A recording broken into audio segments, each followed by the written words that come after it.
एक बहुत ही good news आपके लिए फ़िलहाल ये है कि मिरर ऑफ कॉमन एरर की बुक जो है बिल्कुल शुरू से स्टार्ट करा दी मैंने सेट नंबर 1 से। ये देखिए सेट नंबर 1 से मैंने इसको स्टार्ट करा है आज से। वो जो सेट करा रखे थे वो वहीं ऐड हो जाएंगे। यस, ये मत सोचेगा कि मैं उनको भी दोबारा कराऊंगा, उनको दोबारा नहीं कराने वाला मैं। बस ये स्टार्टिंग से शुरू हो गई ये वीडियो आज की। जब हम वहाँ पहुँच जाएंगे तो उनको स्किप करके फिर आगे शुरू हो जाएंगे जहाँ से आगे के सेट बच रहे थे। यस, क्योंकि ऐसा बार बार बच्चे कह रहे थे सर शुरू के सेट बड़े हार्ड है, हो नहीं रहे हैं। अब मैंने सोचा जब ज़्यादा ही रिक्वेस्ट आ रही है तो उसको हम शुरू कर देते हैं स्टार्टिंग से ही। तो स्टार्टिंग से ही हमने ये सेट शुरू कराना शुरू कर दिया आपको। आज ये सेट नंबर 1 से आपको मैं पढ़ाना शुरू कर रहा हूँ।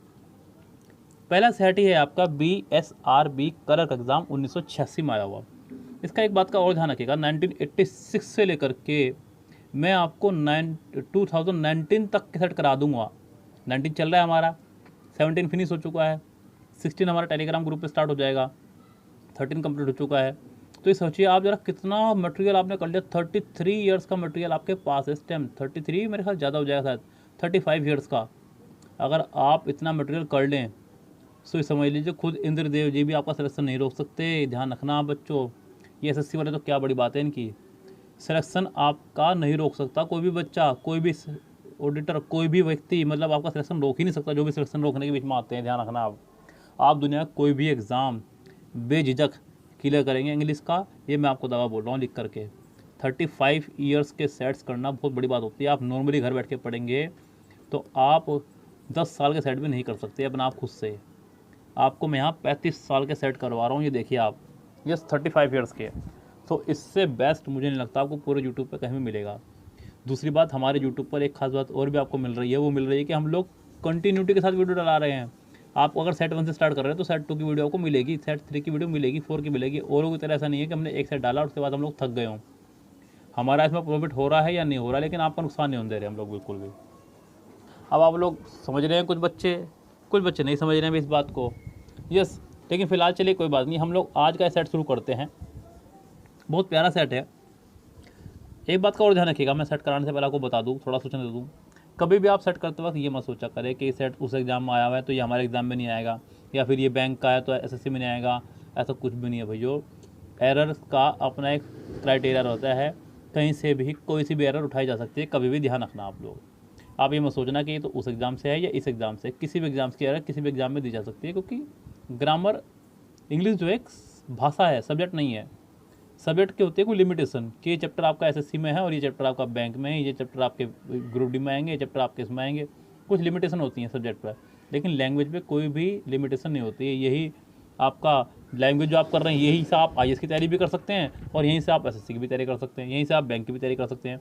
IAS लेवल की तैयारी के लिए भी आपको यही करना होगा, ध्यान रखना। इंग्लिश के लिए बच्चे मेरे पास IAS के लिए भी पढ़ने आते हैं, लेकिन उनको सिर्फ और सिर्फ क्या होता है, क्वालिफाइंग मार्क्स करना है खाली। वो 1-2 महीना पढ़ते हैं, इतना पढ़ते हैं जितना बस उनका काम होता है बस।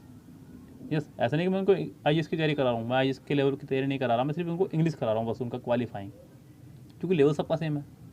10वीं बारी का बच्चा पढ़ेगा तब भी यही पढ़ेगा, आप पढ़ेंगे तब भी ये पढ़ेंगे। लेकिन बस डिपेंड ये करता है कि 10वीं बारी का बच्चा सिर्फ पढ़ता है ऊपरी तौर पर, आपको बाहर की खाल निकालनी है यहाँ पे, जैसे कि इस सेंटेंस में करते हैं शुरुआत पहले से ही।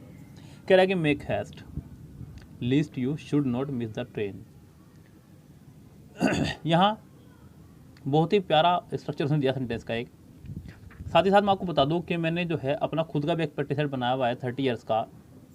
तो जब मैं इस प्रैक्टिस सेट बना रहा था तो मैंने इस बुक का भी सहारा लिया था। तो मैंने बुक पे पहले लिख रखा था कि कौन सा रूल किस चैप्टर से है, जैसे कि कंजक्शन से है, पूरी बुक पे मैंने लिखा हुआ है इस तरह से अपनी बुक पे। यस, तो फिलहाल इसको भी मैं सोचेगा, मैंने पहले से यहाँ पे इशारा लिख रखा अपने लिए कि मैं एरर निकाल सकूँ आराम से। और दूसरी बात, आपको समझने से मतलब है खाली। देखिए यहाँ पे कह रहा है कि यहाँ पे एक रूल अप्लाई किया उसने कंजक्शन का। कंजक्शन का रूल क्या अप्लाई किया, वो है आपका लिस्ट का। लिस्ट और शुड का एक रूल होता है, जिसका मतलब होता है कहीं ऐसा ना हो, कहीं ऐसा ना हो कि हो जाओ, कि हो जाओ। और ये रूल जो है अपना आप में नेगेटिव सेंस दे रहा होता है। क्या दे रहा है आपको, ये नेगेटिव सेंस दे रहा है। आपको नोट लगाने की जरूरत नहीं है, नोट अपना मेन की रूल है इसके अंदर। ज़रा देखिए 2 सेंटेंस मैंने कहा, वर्क हार्ड आप ही के लिए है ये, work hard list you should fail. कठिन परिश्रम करो, कहीं ऐसा ना हो कि तुम फेल हो जाओ। मैंने कहा कहीं ऐसा ना हो कि तुम फेल हो जाओ यहाँ पे, जबकि नोट कहीं नहीं है लेकिन फिर भी नोट का भाव निकल के आ रहा है। ये सेंटेंस आपको सिर्फ नेगेटिव सेंस देगा, नेगेटिव नहीं आएगा। बिल्कुल ऐसे ही जैसे आपको टू टू दिया करता था। यस, ऐसे ही आपका लीस्ट शुड है कि आपका ये इनके साथ नोट कभी नहीं आएगा, लेकिन नोट का ये भाव देंगे आपको। यानी कि इन सेंटेंस से, इन दोनों रूल से आपको एक ही एरर दी जा सकती है कि इनके साथ नोट लगाया जा सकता है। ये ध्यान रखना, आप इनके साथ नोट कभी नहीं आएगा। दूसरी एरर दी जा सकती है, यहाँ पे शुड हटा के कुछ और लगा सकते हैं। ये भी ध्यान रखना कि शुड की जगह शुड ही आएगा बस। आप सोचें कभी वुड आ जाएगा क्योंकि वुड भी तो इसी फैमिली का ही है, या कुड आ जाएगा बिकॉज कुड भी इसी फैमिली का है, या माइट आ जाएगा, माइट भी इसी की फैमिली का है, ऐसा नहीं होगा। माइट, कुड और वुड नहीं आएगा। शुड तो मतलब बस शुड ही आएगा, ये ध्यान रखें आप। तो इस सेंटेंस में उसने नोट लगा रखा है, नोट है यहाँ पे एरर, नोट वाला पार्ट आपका यहाँ पे डेफिनेटली गलत होगा, यानी कि सेंटेंस में पहुँच जाएगी आपके सी पार्ट में एरर। चलते हैं सेंटेंस नंबर नेक्स्ट पे। नेक्स्ट सेंटेंस क्या कह रहा है? कह रहा है कि many of us do not have to swim, do not know to swim at all. Many of us, sentence की शुरुआत ही मैनी से हुई है। मैनी ऑफ अस, सेंटेंस में जब भी मैनी आए तो आपको प्लूरल नाउन और प्लूरल वर्ब का ही इस्तेमाल करना है। सबसे इम्पोर्टेंट बात याद रखेंगे आप लोग, प्लूरल नाउन और प्लूरल वर्ब का ही इस्तेमाल करना है।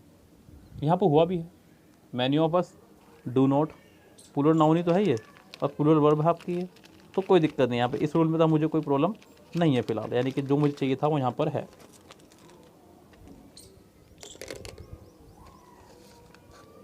यस, फिलहाल जो प्रॉब्लम है वो ये है कि यहाँ पे उसने नो लगाया है और नो के साथ में, ध्यान दे लीजिएगा, एक बड़ा प्यारा स्ट्रक्चर मैं आपको आज यहाँ बता रहा हूँ, आप इसको ध्यान से सुन लीजिएगा स्ट्रक्चर को।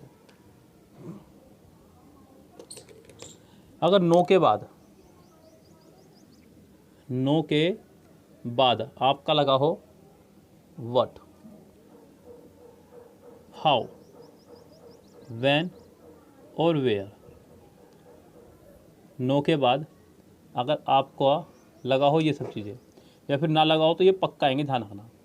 यस, कैसे स्ट्रक्चर बनता है? ऐसे मैं बता रहा हूँ, सेंटर लिखिए।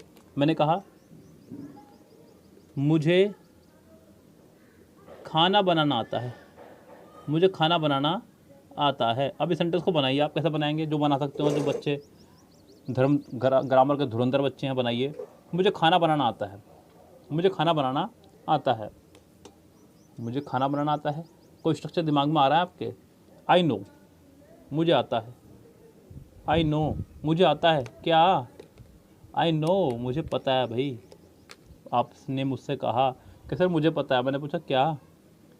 आई know how to cook food, how to cook food. I know where to go, मुझे पता है कि कहाँ जाना है। आई नो, मैं जानता हूँ, व्हाट टू डू, क्या करना है। I know how to do, मुझे पता है कि कैसे करना है। आपने कई बार देखा होगा, आप कई बार जब एक्टिवास वगैरह चला रहे होते हैं, आपके पीछे आपके पेरेंट्स बैठे हों, तो आपको फ्री की एडवाइस मिलती रहती है कि सामने से ट्रक आ रहा है, आपको स्पीड कम कर लेनी है, जबकि आपको खुद अपनी जान की परवाह है भाई।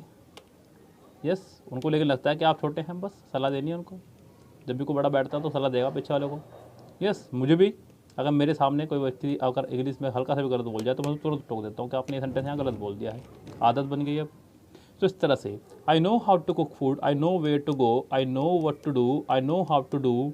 यहाँ पे भी सेंटेंस में होगा many of us do not know how to swim at all. यहाँ पे आपकी एरर चली जाएगी सी पार्ट में, टू से पहले आपको यहाँ पे हाउ को लगाना था, ये आप समझ चुके हैं अब बहुत अच्छे से। चलते हैं नेक्स्ट सेंटेंस पे। नेक्स्ट सेंटेंस क्या कह रहा है जरा उसको देखिए। कह रहा है कि at last he was married with a poor girl. ये बहुत ही प्यारा स्ट्रक्चर है, मतलब ये समझ लीजिए कि ऐसे ऐसे रूल अगर एग्जाम आपको मिल जाए ना मेरे पास से यहाँ से, तो ये समझ लीजिए कि आपके तैयारी में 4 चांद लग रहे हैं। वो रूल जो लगातार रिपीट हो रहे हैं वो ये रूल नहीं है आज। अब तक दोनों रूल बढ़िया आ गए, दोनों रूल मतलब आपके बल्ले बल्ले हो गए दोनों रूल में। तीसरा रूल भी बल्ले बल्ले वाला आ गया। मैरी का मतलब होता है शादी करना। इसके डबल यूज़ हैं, 2 यूज़। पहला यूज़ तो इसका एक्टिव में है और दूसरा रूल इसका पैसिव में है। पैसिव में यानी कि आप समझ लीजिए कि इसके साथ बी की फैमिली जरूर होगी, कोई ना कोई। किसकी फैमिली? बी की फैमिली। कौन सी होगी? इज़, एम, आर, वॉज, वर। इनमें से कोई भी एक होना ज़रूरी है, ये आपको पता ही है। साथ में थर्ड फॉर्म का आना ज़रूरी है। पैसिव में इस तरह यूज़ होगा, एक्टिव में ये फर्स्ट फॉर्म की तरह यूज़ हो सकता है और सेकंड फॉर्म की तरह यूज़ हो सकता है बस, या फिर एनजी फॉर्म की तरह। बाकी सिंपल स्ट्रक्चर जो आपको पता है एक्टिव के सभी स्ट्रक्चर वो यूज़ हो सकता है। अब जरा समझ लें कि क्या दोनों में अंतर है। अगर मैरी आपका एज एक्टिव यूज़ हो रहा है, मैरी का यूज़ आप एक्टिव सेंटेंस में कर रहे हैं, किस में कर रहे हैं, एक्टिव सेंटेंस में, तो आपको इसके साथ नो प्रपोजिशन लगानी है। क्या लगानी है, नो प्रपोजिशन, कोई भी प्रपोजिशन नहीं आएगी, ध्यान रखें आप, नो प्रपोजिशन। मैंने कहा, दिख रहा है आपको साफ, यस, कोशिश तो यही है। मैंने सेंटेंस में कहा रामा मैरिड सीता, रामा मैरिड सीता, ठीक है, क्योंकि सेंटेंस एक्टिव में है, सेकंड फॉर्म आई है, डायरेक्ट बी की फैमिली नहीं है इससे पहले। सेंटेंस बिल्कुल ठीक है, एक्टिव में सेंटेंस है, एक्टिव बिल्कुल करेक्ट, यस। जैसे कि मैंने कहा, अक्सर बोल देते फिल्मों में देखा होगा, I want to marry with you, हालांकि यहाँ पे छोड़ो, अगर मैं यह छोड़ ही दूँ आई वॉन्ट टू मैरी, बस बात खत्म, तो अब भी आप कुछ नहीं लगाएंगे यहाँ पे। ये सेंटेंस भी एक्टिव में है आपका, किसमें सेंटेंस किसमें आपका, ये एक्टिव में सेंटेंस आपका ये। अब अगर यही सेंटेंस आपका पैसिव में हो, तो पैसिव में क्या स्ट्रक्चर रहेगा, ज़रा ध्यान दीजिएगा।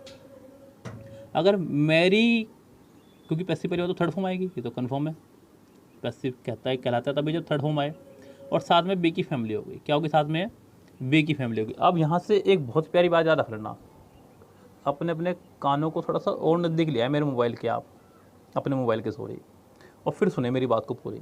देखिए, अगर यहाँ पे मैरिड हो पैसिव में, और शादी हो रही है बॉय की गर्ल से, बॉय की गर्ल से, बॉय की गर्ल से, तो आपको इसके साथ लगाना है टू। क्या लगाना आपको इसके साथ में, टू। और अगर गर्ल की हो रही है बॉय से, तो आपको लगाना है विद। अब आप कहोगे सर क्यों बेवकूफ़ बना रहे हमारा, बॉय की गर्ल से हो या गर्ल की बॉय से, बात तो एक ही है, शादी तो आपस में ही हो रही है। भाई बिल्कुल सही बात है, लेकिन क्या करें भाई, अंग्रेजी मेरी भाषा तो है नहीं, अंग्रेजी है भाषा अंग्रेज़ों की, आपको अंग्रेज़ों के लहजे में पढ़नी पड़ेगी, क्योंकि अगर ये मेरी लैंग्वेज होती तो मैं इसमें काफ़ी परिवर्तन करके आपके लिए एग्ज़ाम ईजी कर देता और आपका एग्ज़ाम क्लियर करवाता है, लीजिए भागिए। लेकिन अंग्रेज़ों की भाषा अंग्रेज़ों के हिसाब से पढ़नी पड़ेगी। जैसे कि आपको अगर मेरे यहाँ पढ़ना है तो मेरे नियमों से पढ़ना पड़ेगा, आपके यहाँ पढ़ना होगा तो मुझे आपके नियमों से पढ़ना होगा। अगर मैं कल को आपके घर आता हूँ तो मुझे आपके नियमों के घर में घुसना होगा, चप्पल बाहर उतारनी पड़ेगी, चुपचाप बैठना पड़ेगा, रात को जल्दी सोना पड़ेगा। मेरे घर में मेरे नियम चलते हैं, मैं पूरी रात 2 बजे सोऊँ 3 बजे सोऊँ, चप्पल लेके आऊँ या ना आऊँ, कोई नियम नहीं है। सो इस तरह से ही यहाँ पे ज़्यादा ध्यान दीजिएगा। मैंने कहा रामा वॉज, चलो Rama is married to Sita, Rama is married to Sita, या फिर आप इसे ऐसे बनाइए, Sita is married with Ram. अब मेरी बात को समझो जरा, आपने भी कई बार अपने गौर किया होगा, कभी आपके यहाँ कार्ड आए, सो जब लड़कों को अलग तरह से आता है तो लड़के का नाम ऊपर, यस राहुल वेट्सरिया, और जब लड़की वालों की तरफ से आ रहा होता है तो लड़की का नाम ऊपर। ऐसा क्यों भाई, उन्होंने क्यों नहीं छपाया नाम ऊपर नीचे, कहीं छप जाता चाहे, लेकिन आपने देखा ना, इस बात को गौर किया है। सो यहाँ पे जब लड़की की शादी लड़के से होगी तो विद, और जब लड़के की शादी लड़की से होगी तो टू। ये बात आप मेरी गांठ मार के खूब अच्छे से रख लेना, आपके बहुत काम आएगी। ध्यान रखना, आपको फ्री के नंबर देके जाएगी क्लोड टेस्ट में, PQRS में और कॉमन एरर में, यस। सो याद रखिएगा इस बात को। चलते हैं नेक्स्ट सेंटेंस पे। नेक्स्ट सेंटेंस भी बहुत ही इंपॉर्टेंट सेंटेंस है, उसको देखिएगा क्या कर रहा है नेक्स्ट सेंटेंस, आपका दिल बागबान हो जाएगा आपका आज। बाकी में धन्यवाद दीजिएगा उसको जिसने भी कह करके शुरू करवाया है सेट 1 से। कह रहा है कि she said that she will help me whenever I was in difficulty. एक बहुत ही प्यारा रूल मैं आपको बताता हूँ। अक्सर रूल ये बताता हूँ कि सेंटेंस अगर प्रेजेंट में चल रहा है तो पूरा सेंटेंस प्रेजेंट में चलेगा, यस। और सेंटेंस अगर पास्ट में चल रहा है तो पूरा सेंटेंस पास्ट में चलेगा। ये बात मैं चीख के कई बार बता चुका हूँ आपको, कई बार आपने इस बात पर गौर भी किया होगा। अब यहाँ सेंटेंस में यही प्रॉब्लम है। इस सेंटेंस में उसने पहले दिया सैड, सैड है आपकी वर्ब की सेकंड फॉर्म। फिर उसने आपको दिया विल, विल को मैं मानता हूँ प्रेजेंट में, यानी कि फर्स्ट फॉर्म मानता हूँ उसको मैं, सेकंड फॉर्म इसकी वुड है। फिर उसने आपको दिया वॉज, वॉज भी है सेकंड फॉर्म यानी पास्ट में है। सो आपको दिख रहा होगा गलती यहीं पे है साफ साफ। आप अच्छा हो कि आप इस विल की जगह वुड का इस्तेमाल करें, इसे भी पास्ट बनाएं और अपना सिलेक्शन करें कन्फर्म। इस सेंटेंस में आपका सी पार्ट में है एरर, विल को करना होगा वुड। चलो चलो चलो चलो आगे बढ़ते हैं सेंटेंस नंबर नेक्स्ट पे। बहुत ही प्यारा सेंटेंस आ गया नेक्स्ट, मतलब बाढ़ आ गई एकदम से, बहुत अच्छे अच्छे सेंटेंसेस की, ये ध्यान रखिएगा। एक सेकंड दिए बच्चों, पानी पी लूँ।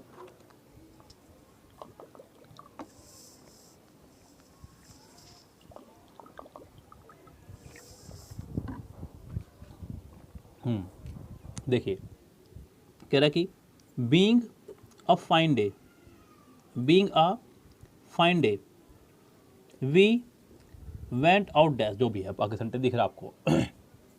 आज भी मौसम बड़ा अच्छा हो रहा है हमारे यहाँ, आपके यहाँ भी हो रहा हो, जल्दी हो जाएगा, चिंता ना करें, मानसून आने वाला है। कह रहा है कि being a fine day we went out for a picnic at Okhla. मौसम अच्छा होने की वजह से हम लोग पिकनिक पे निकल लिए ओखला। अब यहाँ ध्यान दीजिएगा, ये सेंटेंस आपका पार्टिसिपल पे है। मुझे यहाँ पे बतानी तो बहुत सारी बात थी, लेकिन पार्टिसिपल अपना में एक बहुत इंपॉर्टेंट चैप्टर है। यहाँ रश्मि नाम की एक लड़की का हमारे पास 2 बार मैसेज आ चुका, सर पार्टिसिपल पे वीडियो बनाइए, लेकिन 2 दिन से मैं कोई वीडियो ही नहीं बना रहा था, तो मैं कैसे वीडियो बनाता। लेकिन मैं इसके ऊपर जल्दी वीडियो बनाऊंगा।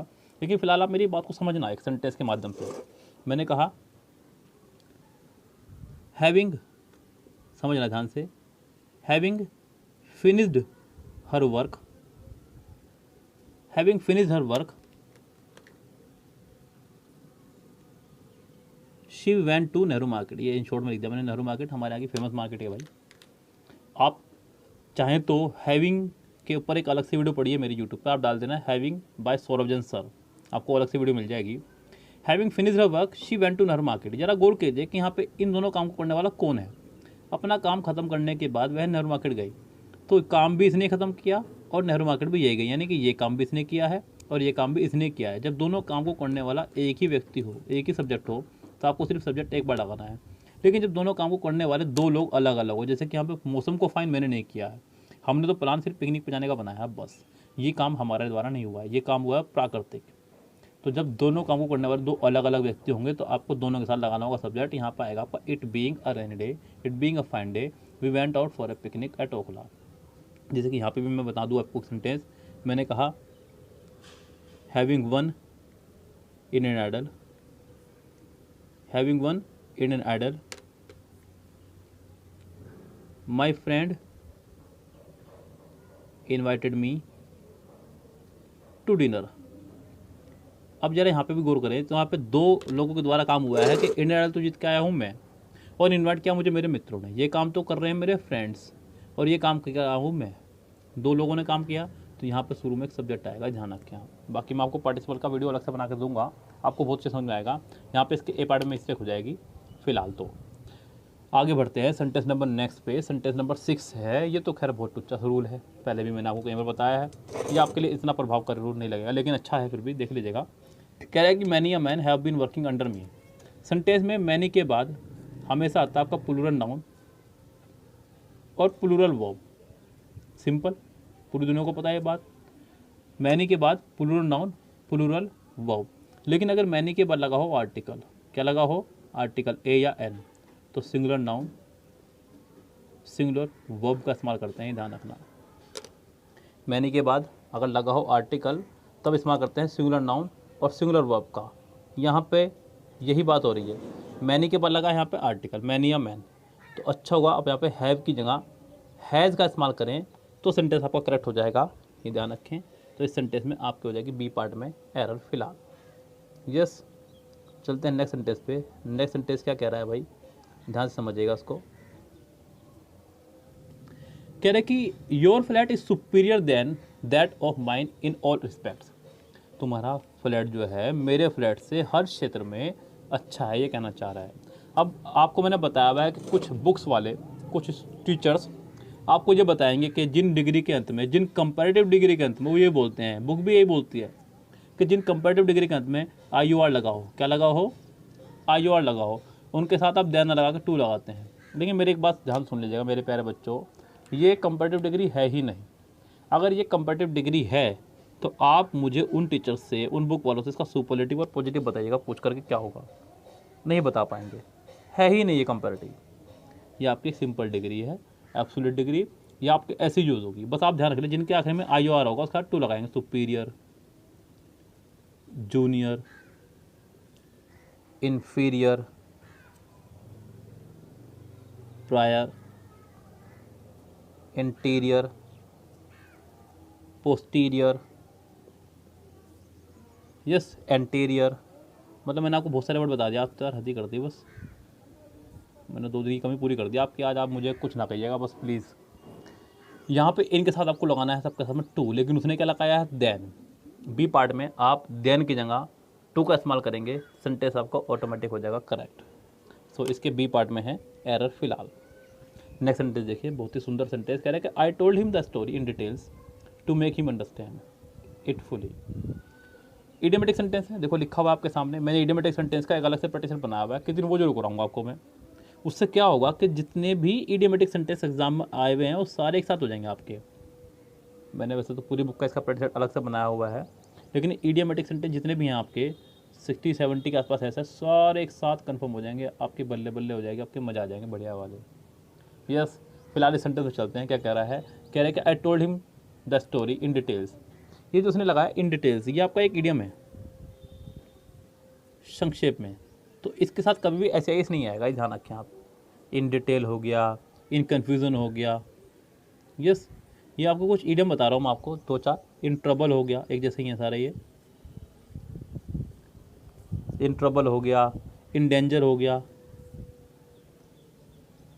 यस, और इन डैट हो गया। ये बहुत सारे कुछ इडियम्स हैं जिनके साथ आप कभी भी ऐसे मतलब जैसे हैं वैसे ही रहेंगे। बस कुल मिला के बात ये है, अगर इनके साथ ऐसा तो ऐसा आएगा, जिनके साथ ऐसा नहीं है तो ऐसा नहीं आएगा। आप इनमें कोई छेड़खानी नहीं कर सकते, कुल मिला के बात ये है। यस, ये आपको अधिकार नहीं है छेड़खानी करने का साथ में इनके। क्लियर मेरी बात। तो यहाँ पे आपको इन डिटेल्स को करना होगा इन डिटेल, और सेंटेंस आपका हो जाएगा बिल्कुल ये करेक्ट, यानी कि इसके भी हो जाएगी आपके बी पार्ट में ही एरर। सेंटेंस नंबर नेक्स्ट देखिए, सेंटेंस नंबर नेक्स्ट क्या कह रहा है। बहुत ही प्यारा सेंटेंस, बहुत सुंदर, मज़ा आ जाएगा बस। देखिए क्या कह रहा है कि kettles were grazing in the field. अरे अरे, ये तो समस्या का विषय बन जाएगा। कोई बात नहीं, ऐसी कोई समस्या नहीं जो हमारे सामने टिक सके ज़्यादा देर तक। कह रहा है कि kettles were grazing in the field. देखिए कैटल जो है आपका कलेक्टिव नाउन की तरह इस्तेमाल हो रहा है। कैटल्स जो है आपका कलेक्टिव नाउन है। कैटल्स हो गया, कलर्जी हो गया, पीजेंट्री, इन्फेंट्री, पोल्ट्री, यस, और भी बहुत सारे हैं आपके। पुलिस, पीपल, वर्मिन, यूथ, मतलब बहुत सारे हैं। मुझे इतने याद है, मैं पता नहीं कितनी लिस्ट भर जाएगी। आप समझो जरा इसको बात को पहले। जितने भी ये कलेक्टिव नाम मैंने आपको लिखवाए, कलर्जी, पाजो समूह, पीजेंट्री, किसानों समूह, पीजेंट्री, यहाँ पे स्पेलिंग गलत होगी बच्चों, ANTRY आएगा यहाँ पे, पीजेंट्री, पीजेंट्री। जितने भी आपके कलेक्टिव नाउन हैं इनके साथ में ये जो कलेक्टिव नाउन लिखवाए स्पेशल, इनके साथ कभी भी आपको ध्यान रखना, ये बातें लिख लीजिएगा आप लोग। पहली बात तो ये जो तू टिकटॉक करती है। दूसरी बात पा जाओ फटाफट से अब आप। यस, दूसरी बात देखिएगा ध्यान से यहाँ पे, इनके साथ कभी भी आप ऐसी या इसका इस्तेमाल नहीं करें, इंपॉर्टेंट। दूसरी बात याद रखें, इनके साथ कभी भी ए या एन का इस्तेमाल ना करें, बिकॉज ये पहले से ही प्लूरल है, इंपॉर्टेंट। सी याद रखें कि इनके साथ हमेशा प्लूरल वर्ब आएगी, कभी भी सिंगुलर वर्ब का इस्तेमाल ना करें, इंपॉर्टेंट। इनके साथ कभी भी आप इनसे पहले टू का इस्तेमाल ना करें, बिकॉज ये नाउन है, वर्ब नहीं है, इंपॉर्टेंट। याद रखें आप, ये सारी बातें याद रखें। एक और बात इंपॉर्टेंट है, वो ये है कि इनके साथ कभी भी एपस्ट्रोफे एस का इस्तेमाल ना करें, ये भी ध्यान रखें आप, इंपॉर्टेंट। ध्यान रखना खूब अच्छे से, ये सारी बातें याद रखें। तो कैटल में यहाँ पे ऐसे ही नहीं आएगा, कैटल अपने आप में ही प्लूरल है। आपको सिर्फ और सिर्फ यहाँ पे लिखना होगा cattle are grazing in the meadow near our farm. Meadow बोलते हैं घास के टिल्ले को जो अपने आप बन जाते हैं कुछ जगह पे जहाँ पर काफ़ी समय से लोग ना रह रहे हो, मीडो बोल देते हैं उसको। देखिए, और you are really senior than me in age. फिर वो मिस्टेक जो भी सेंटेंस नंबर 7 में आई। क्या मिस्टेक थी 7 नंबर सेंटेंस में कि जिन डिग्री के आखिरी में हो IOR, क्या हो IOR, उनके साथ हम लोग को लगाएंगे टू। अभी बताया मैंने, बहुत सारे वर्ड आपको क्लियर है, बस उसमें 2 वर्ड और जोड़ देना, एल्डर और प्रेफर भी। ये 2 वर्ड भी आप उसमें जोड़ लीजिएगा। अगर आपको कभी भी सेंटेंस में दिखा दिया एल्डर और प्रेफर भी, तो आप इनके साथ भी लगाएंगे हमेशा टू ही, ये ध्यान रखना। यस, हाँ लगता है कि तुलना सी हो रही है कि तुम मुझसे बड़े हो या तुम मुझसे छोटे हो, लगता है तुलना जैसा, इसलिए इसको कंपेरेटिव वर्ड बोल देते हैं खूब सारे टीचर, लेकिन ये कंपेरेटिव वर्ड नहीं है, अच्छे ध्यान रखें। और दूसरी बात, आपको क्या फ़र्क पड़ रहा है इस बात से, आप किसी भी तरह से याद रखो, आपसे रूल से याद रखो, बस बात खत्म। आपको सिलेक्शन लेना है, जॉब लेनी है, सैलरी लेनी है, किताब बेचकर फ़र्क उठा करके, बात खत्म, सिंपल। सो फिलहाल ये था आपका set number 1 mirror of common error से जो मैंने आपको कराया।